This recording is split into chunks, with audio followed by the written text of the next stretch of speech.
Mesdames, Messieurs, bonjour. Bienvenue dans votre émission Le Grand Oral, votre émission qui se passe tous les samedis de 11 heures à 12 heures sur la 87.9 FM. Nous avons aujourd'hui le plaisir et l'honneur de recevoir au docteur Safietou Thiam. Bonjour. Bonjour, Monsieur K. Nous allons laisser le soin à docteur Safietou Thiam. Le soin de se présenter à nos auditeurs. C'est vrai qu'elle est connue en tant que secrétaire exécutif du CNLS, mais également ancien ministre de la Santé, mais peut-être il y a des pans de sa vie que les auditeurs voudraient découvrir. Donc, on vous laisse vous présenter, docteur, à nos auditeurs. Merci, Monsieur K, de m'offrir l'occasion de m'exprimer dans le grand oral, mais aussi de m'exprimer sur une radio qui cible les femmes. Donc, c'est un plaisir qui est double pour moi. Je suis docteur Safietou Thiam. Je suis épouse si, mère de 2 garçons. Je suis médecin de formation. J'ai 2 spécialités, santé publique et aussi maladies infectieuses et tropicales. Je suis expert SIDA.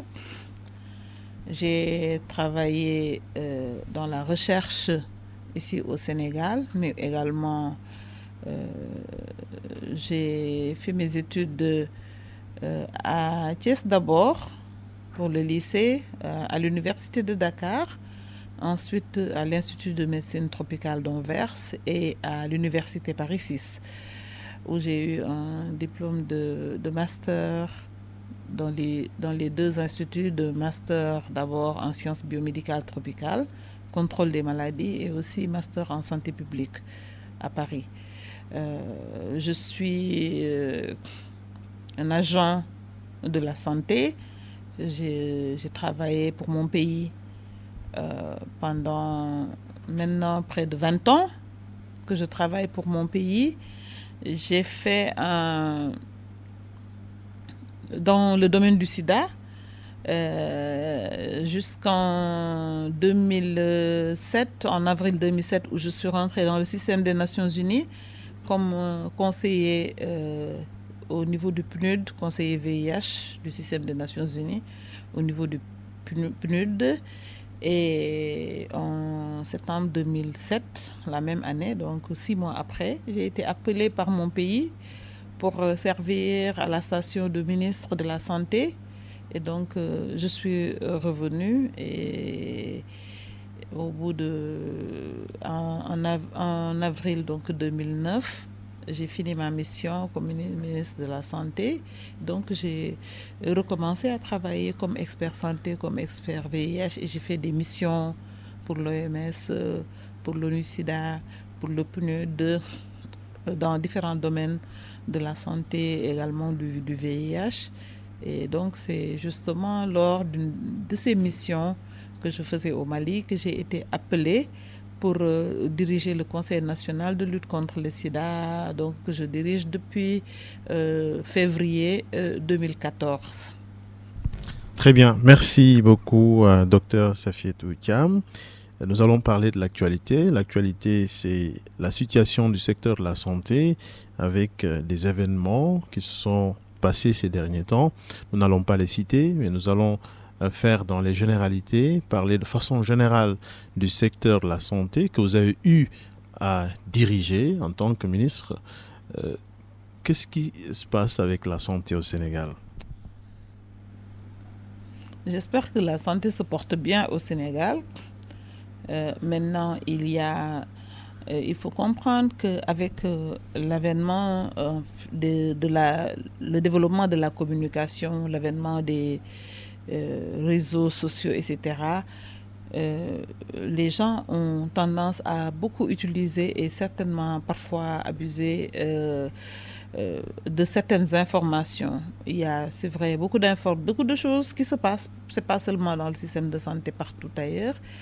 Mais pour ce qui concerne le système de santé, l'événement dont vous faites allusion, qui nous a tous marqués, c'est le décès de cette jeune fille. Et je voudrais profiter de votre émission pour présenter de vive voix mes condoléances à la famille de cette jeune fille, dire tout notre soutien à la famille, à la maman, et tout le regret également pour ce qui s'est passé. Vous savez, pour nous,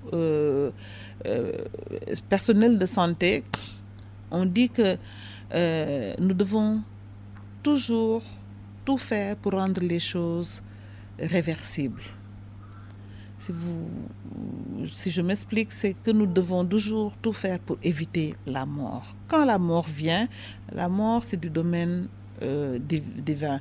Donc quand la mort vient, on est toujours atterré parce que notre rôle c'est de retenir les gens en vie. Alors cette situation est très douloureuse, mais ce que je dis c'est que moi quand j'analyse, mon esprit d'analyse, je me dis que quand on vit ça en tant que simple citoyen, en tant que mère, en tant que femme, c'est vrai que c'est inadmissible, hein? C'est douloureux et on ne peut pas ne pas être sensible. Les émotions nous envahissent et c'est normal que les gens ne soient pas contents. En tant qu'expert en santé, je me prononcerai difficilement parce que je n'ai pas tous les éléments de ce dossier-là.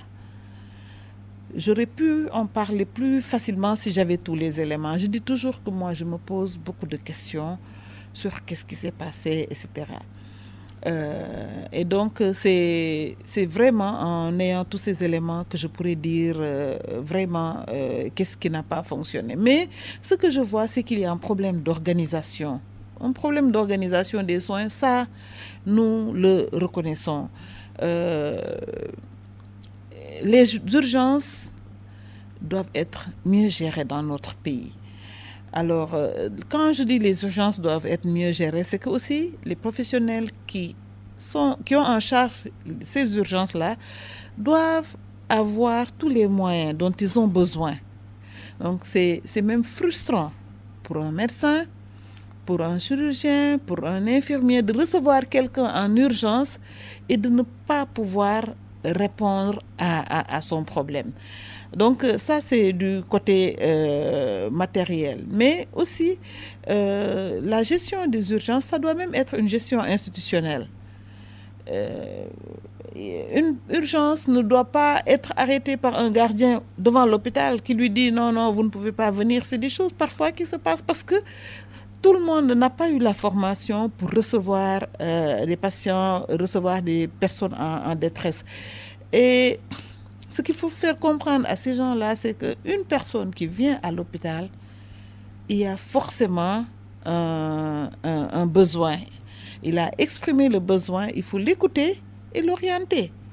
Il faut l'écouter, le recevoir, l'orienter et l'informer. Donc ça également, c'est un point sur lequel il faudrait qu'on soit, en tout cas, il faudrait qu'on améliore ce point, la communication.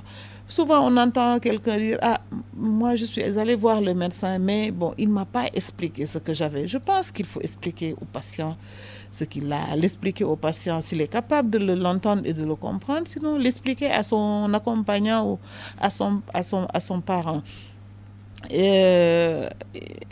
Nous, de toute façon, dans le cadre du VIH, même pour faire le test ou annoncer, on demande à la personne, est-ce que vous voulez qu'on vous fasse le test? Si la personne n'est pas d'accord, on ne lui fait pas le test. De la même façon, quand tu lui donnes des médicaments, tu lui expliques ces médicaments, c'est comme ça que tu les prends. C'est tel bilan, tu vas le faire parce que c'est ça qui vous permettra de comprendre. Mais les médecins sont également submergés. Il n'y en a pas assez. Vous trouverez, j'ai lu le cri de cœur d'un jeune qui est dans une localité que je ne citerai pas ici, qui a dit, voilà, je vais aller à la garde, je vais rester 24 heures, je n'ai pas telle chose, je serai seule à gérer la chirurgie, la gynéco, etc., à superviser tout cela, et seul et sans moyens, donc un peu esselé. Donc ça, c'est des situations qui sont vécues par ces prestataires qui peuvent être épuisés. Il faudrait même pouvoir gérer également leur santé et leur santé mentale. Donc c'est tous ces manquements qui font que je pense qu'il faut améliorer l'organisation des soins, mais surtout l'organisation des urgences, parce que le point le plus faible ici dans notre système de santé, c'est la prise en charge des urgences. Est-ce que c'est lié à un problème de budget? Est-ce que le budget alloué à la santé est un budget suffisant? Alors, certainement, il y a une insuffisance du budget. Mais pour moi, il y a également des manquements dans la gestion de ce budget. Je pense que on devrait, par exemple, quand on analyse de manière générale la situation des hôpitaux, peut-être que ça s'est amélioré, mais je sais que c'est une situation qui perdure jusque-là. Les hôpitaux reçoivent une subvention de l'État et naturellement font également des bénéfices. Mais si on vous dit que la plupart des hôpitaux consacrent la majorité de ces recettes-là, subventions et bénéfices, à des frais de fonctionnement et des frais de personnel, donc il ne reste rien pour l'investissement. Il ne reste rien pour acheter le matériel avec lequel on doit faire fonctionner les hôpitaux. Maintenant, pourquoi il y a autant de charges de personnel? Ça, c'est également des choses qu'il faut analyser. Il y a beaucoup de problèmes dans la charge de personnel des hôpitaux, parce qu'une analyse aussi de cette charge montre que le personnel est surtout un personnel non technique qui est dans les hôpitaux. Et donc, qui à 16 heures, ils rentrent chez eux. Et donc, quand on va à l'hôpital le soir, il reste que le personnel technique. Ils ne sont pas nombreux. Donc, il faudrait faire un peu plus une discrimination dans le recrutement de personnel technique pour les hôpitaux. Et je dis que c'est un paradoxe, parce qu'on dit qu'il n'y a pas assez de personnel technique, et il y a des médecins, il y a des sages-femmes, il y a des infirmiers qui chôment. Donc il faudrait en tout cas organiser un recrutement ciblé pour ce genre de personnel. Cela veut dire qu'il faut analyser vraiment les besoins en personnel technique et faire un recrutement rien que pour régler ces besoins. Donc, il faut naturellement que tout ça soit dans un plan stratégique. Il faut une vision stratégique de la santé, de la gestion du personnel. Ce n'est pas simplement une gestion simple du personnel.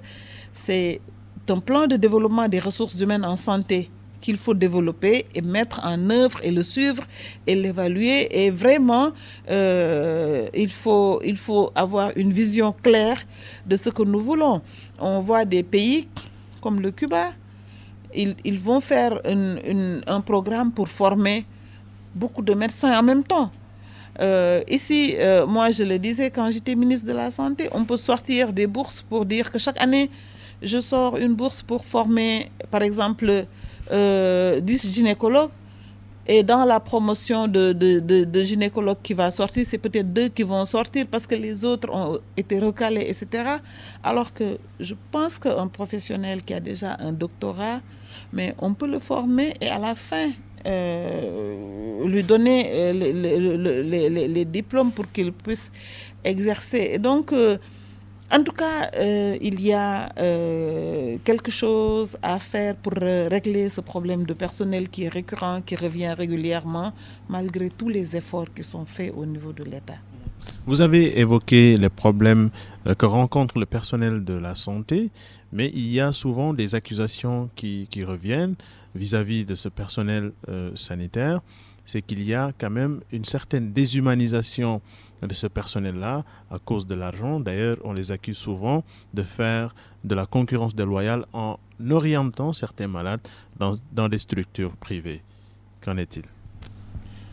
Vous savez, dans toutes les professions, il y a des brebis galeuses.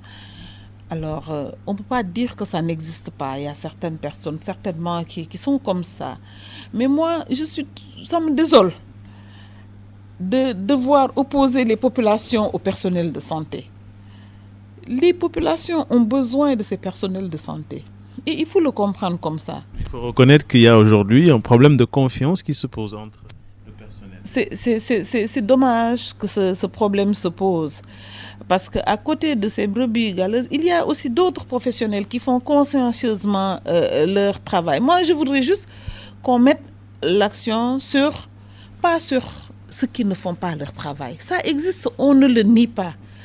Mais il y a beaucoup d'autres qui se tuent, qui sont en train de travailler, qui sont... il faut voir, hein, peut-être que maintenant, en tout cas moi, j'ai commencé avec un salaire de 152 000 francs et j'étais déjà médecin, doctorante avec docteur en médecine avec une spécialisation. Et donc vous voyez, ça ne nous empêchait pas d'aimer notre travail, d'aller régulièrement à notre travail. Donc il y a certainement des problèmes, il y a même trop de problèmes. Mais d'abord, ces problèmes, il faut analyser et il faut voir qui cause ces problèmes dans les hôpitaux. Parce que ce n'est pas tous ceux qui mettent les blouses qui sont aussi des médecins ou des infirmiers ou des sages-femmes.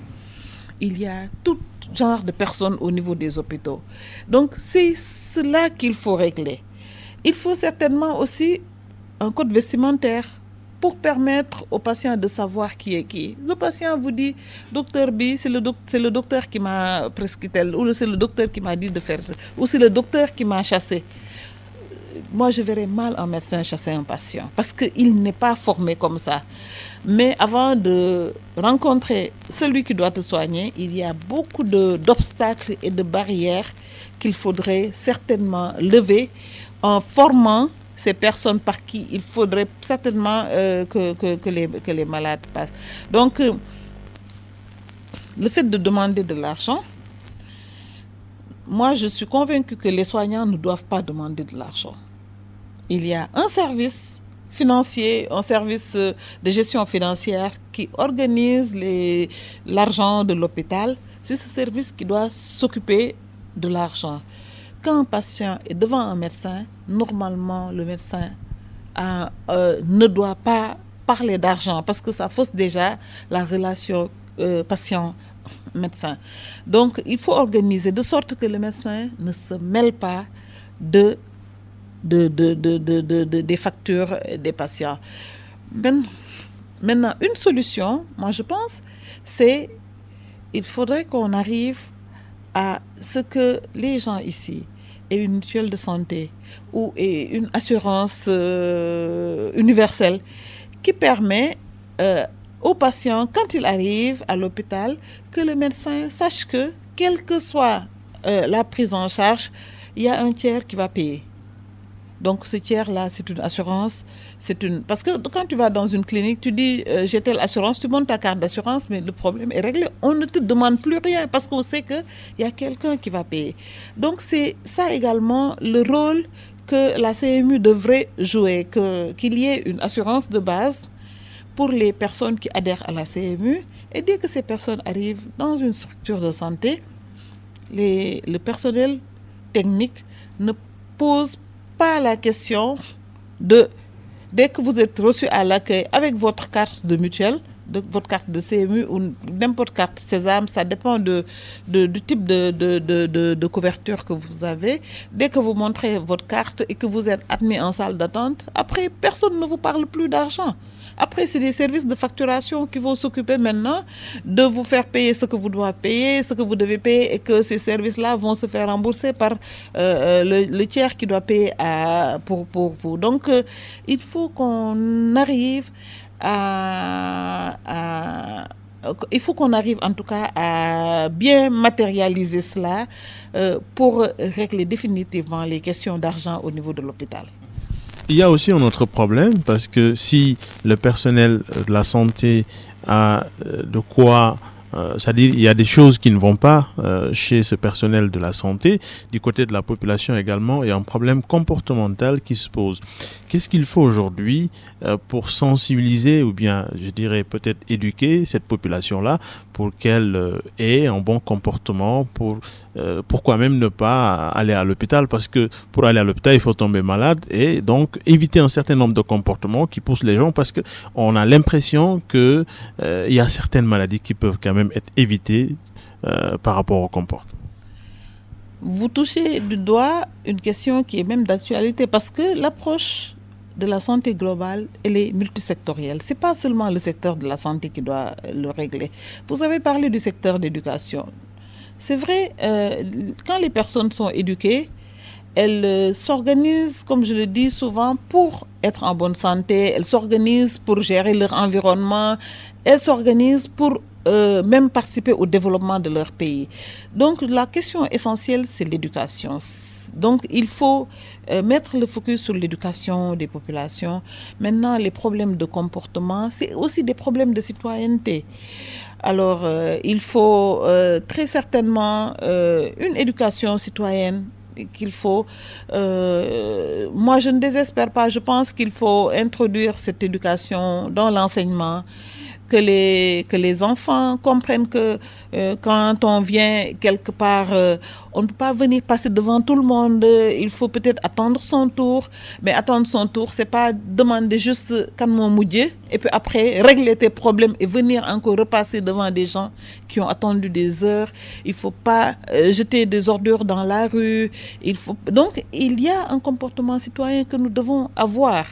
On ne peut pas insulter les gens comme on veut sur les réseaux sociaux, etc. Donc, cette éducation aussi à la citoyenneté, il faut qu'on le développe, qu'on le développe, commencer parler avec tout le monde, mais aussi avoir un programme en tout cas pour travailler avec les enfants pour qu'ils grandissent dans cet esprit il faut qu'on se respecte les uns les autres et se respecter les uns les autres. C'est pas seulement balayer sa cour, mais c'est balayer aussi devant sa cour et ne pas salir le reste de la rue, etc. Donc, il y a très certainement beaucoup de choses à faire. Nous allons parler de la CEMU, vous l'avez brossé tout à l'heure. Que pensez-vous de la couverture maladie universelle?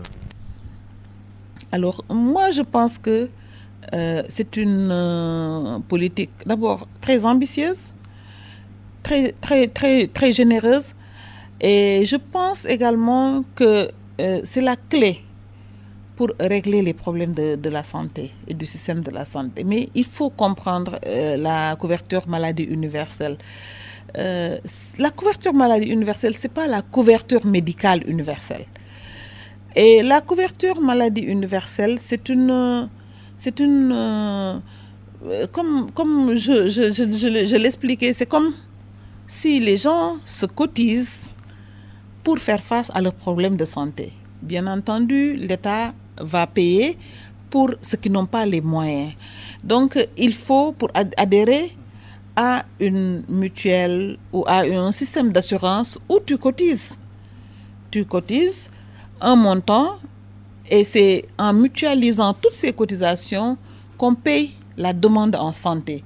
Parce qu'il y a deux volets dans la santé. Il y a l'offre de services. Par exemple, pour vous expliquer, quand on dit on veut un scanner à Louga, oui, il faut un scanner. D'accord, l'État va acheter un scanner. Ça, c'est l'offre de services de santé qui est le rôle régalien de l'État qui va chercher un scanner pour le mettre à l'hôpital. Mais le scanner va coûter 40 000 francs. Une personne qui n'a pas de salaire a besoin de faire un scanner alors qu'on a dit qu'il y a un scanner à Louga.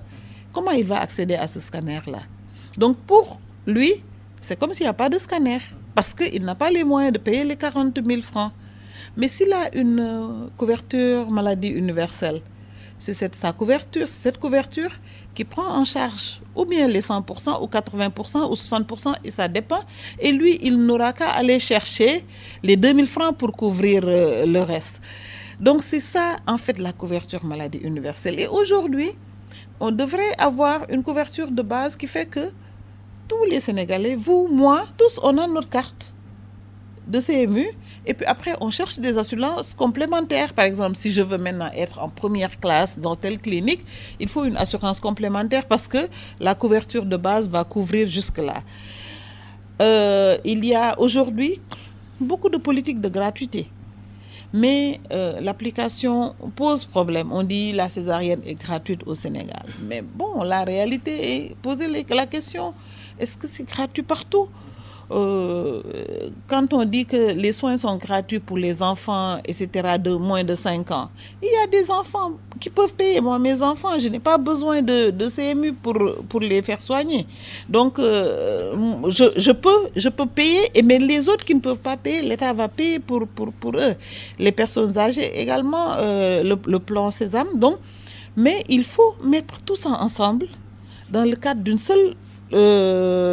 seul programme, un programme CMU avec une carte CMU ou une carte qui s'appelle autrement. Et donc nous, on achèterait cette carte, on cotiserait pour cette carte directement sur la base des salaires où on allait cotiser, mais en tout cas permettre à ceux qui veulent se soigner sans débourser de l'argent.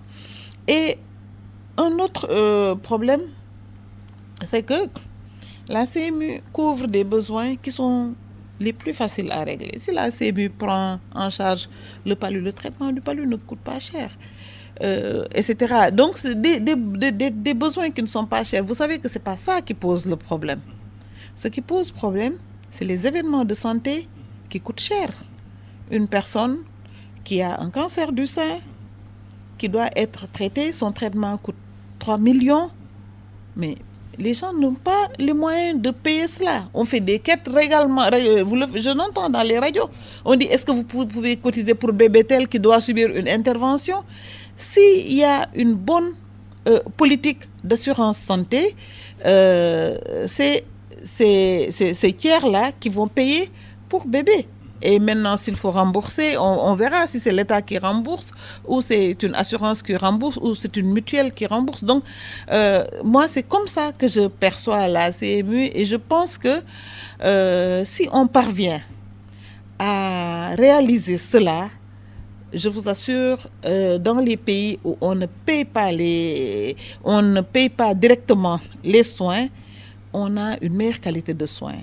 Allez au Cuba, allez au Brésil, ils ont un bon système de santé parce qu'ils ont pu mettre en place ce genre de système. Aujourd'hui, au Rwanda, c'est pas loin du Sénégal, et on avait démarré en même temps, il y a 10 ans, mais aujourd'hui, ils sont à 80%, 89% de couverture.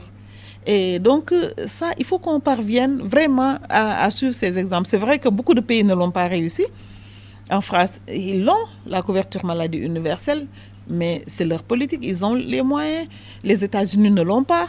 Obama a essayé de le mettre avec le Obamacare. Et donc, si on le réussit, ce sera une sorte de Obamacare pour le Sénégal. Nous avons parlé tout à l'heure de sensibilisation. La structure que vous dirigez, qui est le CNLS, dépend essentiellement de cette sensibilisation et de l'éducation également pour lutter contre le sida. Aujourd'hui, quel bilan faites-vous de cette lutte dans notre pays, quel sida? Alors, le Conseil national de lutte contre le sida, dont j'assure le secrétariat, est l'organe de coordination de la lutte contre le sida. Notre rôle, c'est de coordonner tous les acteurs, c'est de mobiliser les ressources et aussi de conseiller le gouvernement sur comment on doit dérouler la lutte contre le sida. Donc, si je dois résumer la situation du sida, je peux dire que le sida est en déclin au Sénégal. Donc, l'épidémie est en train de baisser, les nouvelles infections ont diminué de près de 50%, les décès ont diminué, la transmission mère-enfant a baissé, elle est autour de 3% maintenant. Et aujourd'hui, la communauté internationale a prouvé qu'il est même possible de mettre fin à cette épidémie, à l'épidémie de sida d'ici 2030. Mais pour cela, il y a des étapes à franchir et il y a un rythme qu'on doit impulser dans le cadre de cette riposte. Donc, il faut accélérer la riposte, il faut plus de moyens, mais malheureusement, les moyens sont en train de diminuer pour des pays comme le Sénégal parce que maintenant, la communauté internationale, quand ils choisissent les pays qui doivent être financés, ils disent oui, il n'y a plus de problème au Sénégal, où la prévalence est basse au Sénégal, ce n'est pas la peine de mettre le Sénégal dans les pays prioritaires. Et donc, Nous nous battons régulièrement pour que le Sénégal reste dans les priorités du Fonds mondial, de l'ONU-SIDA, de l'OMS pour ce qui concerne la lutte contre le sida. Nous parlons, vous avez parlé tout à l'heure de la baisse de la contribution des États dans la lutte contre le sida. Qu'est-ce qui explique cela, à part le fait que, par exemple, des pays comme le Sénégal ont quand même eu des avancées significatives dans cette lutte? Vous savez, en fait, c'est pas une baisse de la contribution des États, c'est une baisse de la contribution des financements extérieurs. Alors, eux aussi, certainement, ils reçoivent moins d'argent de leurs donateurs. Parce que le Fonds mondial est constitué par l'argent des pays riches et également de quelques donateurs comme Bill et Melinda Gates, etc. Donc, c'est quelques privés également. Alors, ces institutions qui donnent l'argent pour la lutte contre le sida, la tuberculose et le paludisme ont mis aussi des critères. Ils disent, ils ont divisé les pays du monde en 4 catégories. Ils disent les pays où la prévalence est très élevée. High burden, ils disent high burden countries. Donc, les pays où la prévalence est très élevée et où les ressources sont faibles sont les pays prioritaires. Ensuite, il y a les pays où la prévalence est très élevée, mais les ressources sont intermédiaires. C'est le deuxième groupe de pays. Et il y a les pays où la prévalence est faible et les ressources sont faibles. Nous étions dans ce pays. Et il y a les pays où la prévalence est faible et les ressources sont intermédiaires, eux, ils ne reçoivent rien. Alors, le Sénégal a aussi fait des pas au plan économique et ils sont en train de vouloir classer le Sénégal dans les pays où la prévalence est faible mais qu'on a des ressources. Parce que oui, on a des ressources de plus en plus, on aura des ressources, c'est ce qu'on souhaite. Alors donc, le Sénégal n'est pas dans les premières priorités. Mais nous, on souhaite pour notre pays d'avoir beaucoup de ressources et certainement de sortir un jour. Voilà, sortir un jour et nous prendre en charge nous-mêmes. Donc, si on a assez de ressources pour prendre en charge notre riposte au sida, c'est mieux, c'est plus durable. Mais également, l'argument que nous utilisons avec les bailleurs, c'est que le Sénégal a baissé sa prévalence du VIH. Donc, ils ont tous besoin régulièrement de montrer l'exemple du Sénégal. Même pour la mise en œuvre des stratégies, ils viennent nous demander, alors à Dakar, comment vous avez fait, comment vous avez réglé tel problème, et nous partons partager régulièrement notre expérience avec d'autres pays. Et donc, moi je leur dis, si vous ne nous financez pas, vous n'aurez plus d'expérience, d'exemple à montrer. Donc il faut aussi maintenir ces coûts d'opportunité qui permettent de montrer que les financements peuvent aussi servir à faire reculer la maladie. Et donc, c'est des arguments pour le moment qui tiennent la route, mais je pense qu'il faut qu'on pense à être autonome par rapport aux financements extérieurs pour des questions comme, par exemple, les médicaments pour nos patients, pour la sécurité transfusionnelle, etc. Donc, des stratégies, l'élimination de la transmission mère-enfant, etc. Donc, c'est des stratégies pour lesquelles, moi, je pense qu'on devrait être autonome. Ça peut paraître bête, mais il y a des gens qui pensent toujours comme ça. Ils pensent que le sida n'existe pas, c'est juste un prétexte pour maintenir les pays africains particulièrement dans la dépendance. Là, je suis catégorique, hein, c'est une fausse idée. Le sida, c'est une maladie infectieuse causée par un virus qui est le virus de l'immunodéficience humaine.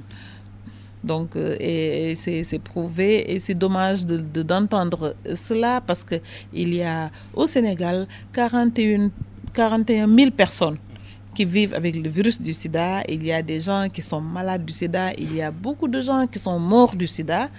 Et donc, c'est difficile d'entendre cela, mais c'est également un défaut d'éducation, d'information, et il faut que les gens soient mieux informés. C'est pour ça que nous nous évertuons régulièrement à donner les informations sur le sida. Il y a deux problèmes qui ont beaucoup participé à propager cette maladie, le sida, c'est la discrimination et la stigmatisation. comment avez-vous fait pour faire reculer ces perceptions-là ici au Sénégal? Parce qu'il faut dire que quand même, il y a quand même une avancée dans la façon de penser par rapport à cette maladie. Alors, ce que nous faisons, c'est que nous essayons de communiquer positivement sur le sida. Si vous voyez qu'il y a toujours la discrimination et la stigmatisation au Sénégal, c'est parce que le sida n'a pas un visage humain au Sénégal. Ailleurs, où la prévalence est très élevée, forcément, vous connaissez quelqu'un de votre entourage qui a le sida. Alors qu'au Sénégal, les gens qui ont le sida, comme ils ne sont pas nombreux, ils ne veulent pas révéler leur statut. Donc, vous me direz, je n'ai jamais vu quelqu'un qui a le sida. Et donc, c'est facile d'être convaincu qu'il y a le sida. Si, c'est difficile puisque vous n'avez jamais vu quelqu'un qui a le sida. Donc, nous, dans notre travail, nous disons aussi aux patients, mais bon, ça leur appartient, c'est leur vie privée, mais parlez dans les médias, donnez l'information, montrez aux gens qu'une personne qui vit avec le VIH n'est pas les premiers malades qu'on montrait, parce que les gens ont tellement peur du sida à cause des premières images qui étaient montrées de cette maladie avec des gens maigres, des gens squelettiques qui étaient en train de mourir. Donc, nous, on ne montre plus ces genres d'images parce que nous voulons une communication positive. Parce qu'il y a des personnes qui sont en bonne santé, mais qui vivent avec le virus du sida, mais qui prennent leur traitement, donc qui s'épanouissent, qui épousent des femmes et peut-être qui vont accepter d'être vos épouses. C'est pour ça qu'aussi qu'on développe le dépistage prénuptial, parce qu'on ne peut pas reconnaître de visu comme ça une personne qui a le VIH. Donc, et aujourd'hui, les études ont montré que les personnes qui prennent le traitement régulièrement ne contaminent plus le sida parce que ils ont une charge virale indétectable et donc elles ne contaminent plus. C'est pour ça qu'on pense qu'on peut couper la transmission et arrêter la propagation de cette maladie. Donc, vous avez raison, mais c'est lié au contexte du Sénégal où le sida n'est pas très visible. Mais quand on va ailleurs, où un adulte sur 5 a le VIH, forcément, vous connaissez quelqu'un ou vous avez un parent qui a le VIH. Mais certainement, vous avez un ami ou un parent, mais il ne vous le dira jamais. C'est ça le problème. Nous allons à présent parler de politique, de votre engagement politique. Comment se porte votre mouvement Émergence citoyenne?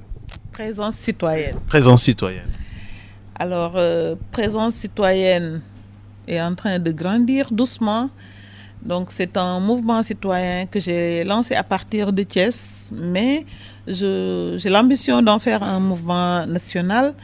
Alors, c'est un mouvement, comme son nom l'indique, qui me permet, moi et les gens qui me soutiennent et qui sont aujourd'hui dans le mouvement, donc qui nous permet de mettre notre expertise à la disposition des populations pour les aider à sortir de la pauvreté, pour les aider à résoudre leurs problèmes, les problèmes de chômage chez les jeunes, les problèmes d'éducation et d'information chez les femmes, parce que ce sont mes deux cibles, hein, les femmes et les jeunes et les populations les plus vulnérables.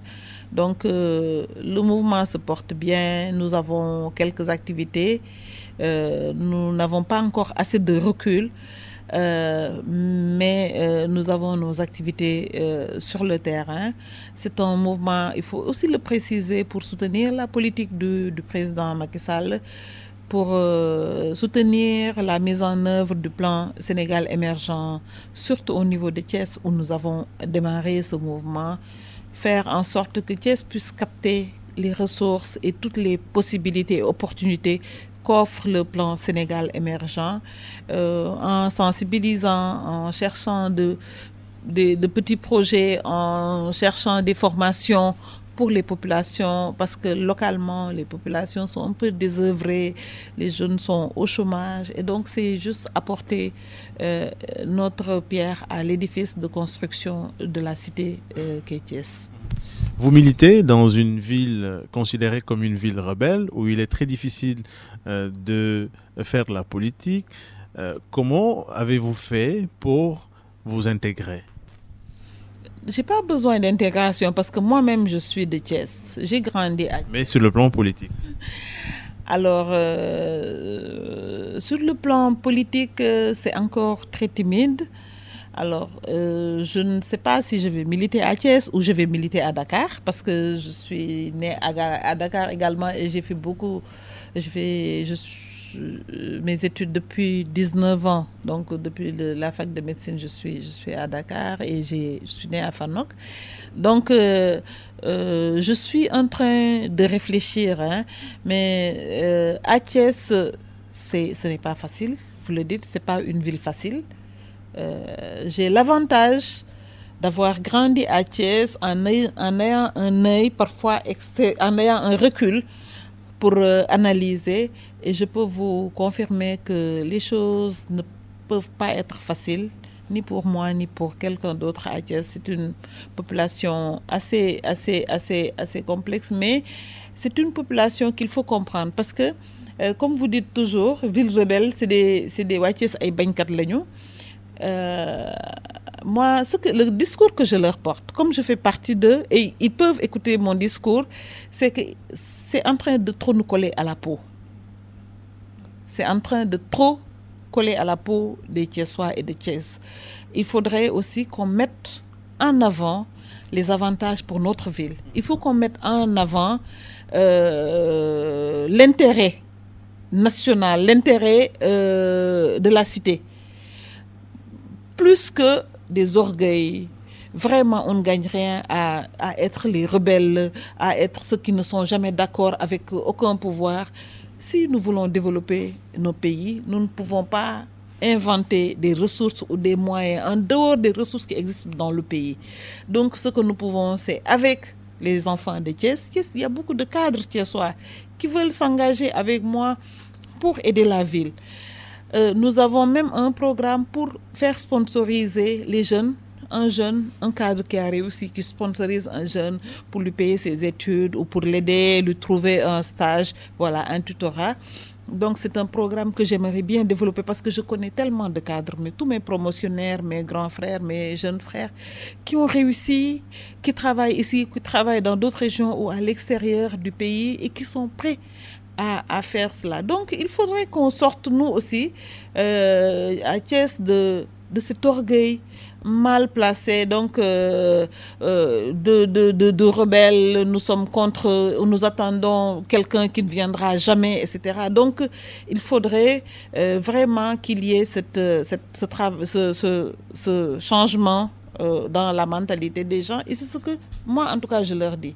Moi je leur dis, je ne sais pas où trouver d'autres moyens qu'avec les politiques qui sont là. Pour le moment, président Macky Sall, c'est lui que Dieu a mis à la tête de ce pays. Il a une ambition très forte pour ce pays. Il a des politiques et il est en train d'amener des ressources.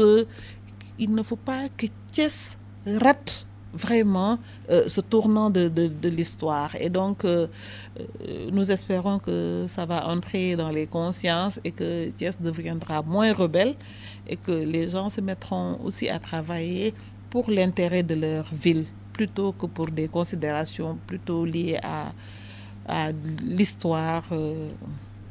Nous restons toujours à Thiès pour parler de Thierno Alassane Sall qui a lancé, je crois c'est aujourd'hui que son mouvement sera lancé, la République des valeurs. Est-ce que vous pensez qu'aujourd'hui, Thierno Alassane Sall, qui était d'ailleurs un membre de l'APR mais qui a quitté ce parti, peut aujourd'hui, comment dirais-je encore, amoindrir la présence ou la force de la mouvance présidentielle au niveau de Thiès? Très sincèrement, je ne pense pas. Est-ce que vous le regrettez? Vous regrettez son départ du parti? Oui, je regrette vraiment qu'il soit parti, mais maintenant qu'il est parti, bon, il faut aussi avancer. Je pense que dans la vie, moi je dis la vie c'est comme un train, hein? Des gens descendent, d'autres montent, mais il faut continuer. Moi, personnellement, non, parce que moi, je ne suis pas réellement dans la sphère politique, hein, et je soutiens clairement la politique du président Macky Sall et je ne changerai pas, c'est clair. Nous parlons de la politique du président Macky Sall, il y a le PSE, il y a d'autres orientations qui s'y ajoutent, etc. Le PUDC, qui, il faut quand même le reconnaître, est en train de faire quelque chose à l'intérieur du pays avec surtout du domaine hydraulique, du domaine de la production, avec les pistes de production, etc. Mais au niveau du centre, le président Sall est très critiqué. Il m'est difficile de me prononcer sur des sujets que je ne maîtrise pas. Je ne sais pas critiquer par qui. Donc peut-être si vous me donnez un peu plus d'informations, d'éléments, je pourrais me prononcer. Mais moi, je voudrais rester dans mon domaine, qui est la citoyenneté, la santé et le sida. Donc vous n'êtes pas membre du parti au pouvoir. Pas encore. Qu'est-ce que vous attendez? De Qu'est-ce que vous attendez pour intégrer le parti, puisque vous êtes convaincu de la politique du président Sall? Vous savez, je pense qu'on peut aider et appuyer la politique du président Macky Sall à différents niveaux, de différentes manières, hein. Et je pense que les gens peuvent être utilisés en fonction de ce qu'ils savent mieux faire. Et je ne suis pas sûre que moi, mes talents ou ce que les gens retiennent et reconnaissent de moi, c'est la politique politicienne. Je suis certainement une femme politique parce que j'ai été ministre et j'étais à une station politique, mais je sais pas, je pense que, en tout cas pour le moment, je peux aider le président Macky Sall à avoir des résultats, à montrer ces résultats dans le domaine social, dans le domaine de la santé, dans le domaine du sida, dans certains domaines politiques, hein, et pour le moment, je m'en tiens à cela. Donc, si il pense, parce qu'il a certainement une meilleure lecture que moi, que je peux l'aider à un autre niveau, je pense certainement qu'il ne... Il peut-être pensera à m'en faire part et cela me permettra de me prononcer en ce moment. Mais je pense que ce que je fais, je le fais déjà bien et je voudrais le réussir pour montrer la pertinence de la politique qu'il a pour le Sénégal. Vous êtes une femme leader. C'est presque fini, hein. Vous êtes une femme leader. Comment percevez-vous aujourd'hui la situation des femmes sénégalaises? Alors, c'est un sujet qui me passionne, hein, mais je pense qu'on parlera plus des femmes dans une autre émission si l'occasion nous est donnée. Alors, là, si tu prends de manière générale, moi je pense que les femmes sénégalaises ont plus de potentiel qu'on ne le pense. Ça dépend des niveaux, ont plus de pouvoir qu'on peut le penser. Je pense qu'il y a beaucoup d'opportunités d'avoir plus de femmes dans les instances de décision, plus de femmes de qualité, plus de femmes leaders, hein, dans les instances de décision, parce qu'elles peuvent apporter un éclairage souvent différent et qui peut compléter beaucoup ce que nous faisons et qui peut améliorer. Et ça, c'est dans la formation, c'est dans le background des femmes, si je peux m'exprimer ainsi. Vous savez, quand nous sommes filles, nous sommes déjà formés à faire plusieurs choses, hein. On va à l'école, on s'occupe de nos petits frères, on fait la cuisine, on fait de la gestion du ménage, etc. Et je pense que c'est tout ça qui nous prépare, qui prépare les femmes à faire face à beaucoup de situations. Les hommes qui réussissent ont souvent une femme à côté d'eux pour les conseiller. Et donc, dans la société sénégalaise, la femme joue un rôle très important. Et je pense qu'on doit pouvoir utiliser ce leadership, le rôle que jouent ces femmes-là, pour faire avancer beaucoup de politiques. Je disais qu'on peut en reparler, mais le leadership des femmes qui peut être utilisé dans la santé maternelle et néonatale. Parce que dans toutes les contrées, il y a quelque part une femme qui est écoutée, une femme qui est la confidente de presque tout le monde, etc., et qui peut prodiguer des conseils. Donc, si cette femme-là est mieux encadrée, on lui donne tous les outils pour répondre à toutes ces sollicitations, c'est un plus. Maintenant, la condition des femmes rurales, la condition des femmes qui n'ont pas été à l'école, qui n'ont pas eu la chance que nous avons eue, elle est toujours difficile et il faut très certainement des politiques discriminatoires, positivement discriminatoires, pour les aider à sortir de ce rôle qui les affaiblit, qui les affaiblit et qui retentit sur leur famille. Parce qu'on le dit, éduquer une femme, c'est éduquer une famille. Éduquer une famille, c'est éduquer une nation. Donc tout ce qu'on avait dit au départ, qu'il faut éduquer les gens, il faut les éduquer à la citoyenneté, il faut permettre à des femmes d'être en bonne santé, d'être un peu plus libres, d'être éduquées pour éduquer les enfants, pour qu'on ait une nation vraiment, pour qu'on ait une nation développée. Nous sommes arrivés au terme de l'émission. Quel est votre dernier mot? Juste remercier vos auditeurs qui nous ont écoutés, vous remercier de l'invitation et également rassurer en tout cas les Sénégalais sur le problème que nous avons développé en long et en large sur le système de santé, que tout espoir n'est pas perdu. Donc il faudrait qu'on se mette ensemble, qu'on se parle, que les populations et les professionnels de la santé dialoguent pour trouver en tout cas un consensus et répondre aux besoins des uns et des autres. Quels sont vos rapports avec l'actuel ministre de la Santé? C'est un ami et c'est un frère, donc c'est de très très bons rapports et je suis un de ses premiers conseillers aussi. Merci beaucoup, Dr Safietou Thiam, secrétaire exécutif du CNLS, Conseil national de lutte contre le sida, et ancienne ministre qui était aujourd'hui notre invité. Merci beaucoup, chers auditeurs. Rendez-vous samedi prochain. À très bientôt.